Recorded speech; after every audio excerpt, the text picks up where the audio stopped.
Once again, major breaking news from Capitol Hill, the Capitol Visitor Center, the scene of a shooting incident. The entire town was on lockdown, still partially on lockdown, as we await the press conference by the new police chief. I want to go now to former Pentagon spokesman J.D. Gordon on how this is all playing out. J.D. Hey, Charles, good to see you. You too.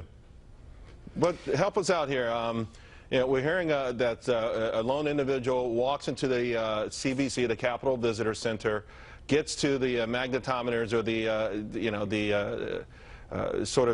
where they check for weapons or whatever, and then all hell breaks out. Well, yeah, it's a public space, just like Tony was mentioning. That's where people come in for tours, so anybody can walk right up to the Capitol Police, but they were very vigilant and stopped this individual. You know, Charles, I think it's going to be very interesting to see if this story breaks as a terrorism story, if this guy was some sort of a sympathizer to ISIS. We don't know. We're all on pins and needles after we saw what happened in Paris and Brussels.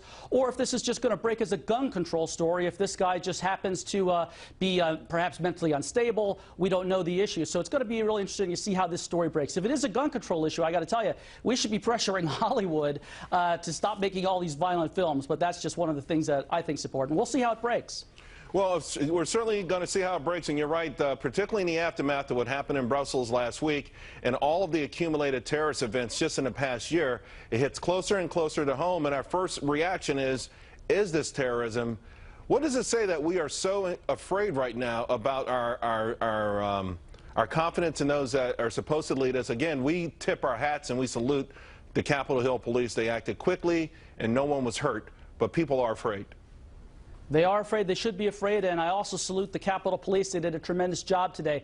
You know, I was a Pentagon spokesman for 4 years, from 2005 to 2009, and not one day went by when I didn't think about a plane hitting that building on 9/11. So ever since then, I'd say in Washington, we're on pins and needles, as we should be. On New York, they're on pins and needles since 9/11 as well. And, you know, the Global Terrorism Index for 2015 showed that 32,000 people were killed by terrorism in that year alone. And most of it was in 5 different countries: Iraq, Syria, Pakistan, Nigeria, Afghanistan, mostly overseas. But we should worry in America because people are getting on visas, like we saw the San Bernardino shooters. They had very hostile ideas about America, yet they were let in. So regardless of what happened today, we still are right to be afraid. Well, we do want to remind the audience, though, we don't know what the motive was. We don't even know it was a man or a woman. We have no idea what this was.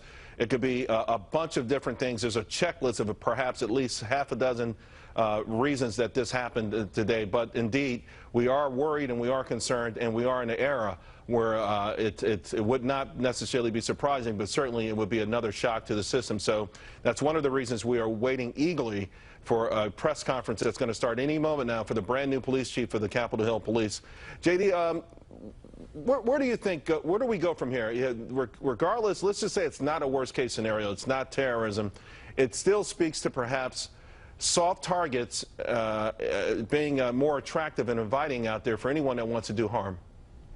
Well, I think there's primarily 2 issues. There's a terrorism issue, and then there's a gun control issue. And I don't know how this is going to break today. For the terrorism issue, you can't have police everywhere all the time. Granted, the Capitol Hill Police did a great job today, but we can't guard every single mall, shopping plaza, movie theater. So we've got to stop terrorism. The main ideology that's striking us now is radical Islam. So we've got to confront that. We've got to get rid of this political correctness, and we've got to aim for the archers. I've got a column in the Daily Caller today about to stop global jihad, aim for the archers, and that is stop the people, the radical clerics, exporting radical Islam from Mecca, by the way. If it's a gun control issue, then look, we've got to talk about how many guns are out there. We've got to talk about Hollywood producing all these gory films that I believe contributes to gun violence, but you don't see these action stars that are in these movies talking about gun control as far as not being in movies with guns. And then there's a mental health issue. I think we've seen countless times throughout the country where there have been shootings because there's not enough attention being paid to mental health. So who knows where it's going to break. It is somewhat disingenuous for someone to make $100 million with movies with machine guns and hand grenades and then come out against the idea that the average citizen may want to keep his or her home safe with a handgun. J.D., thank you very much. Really appreciate it.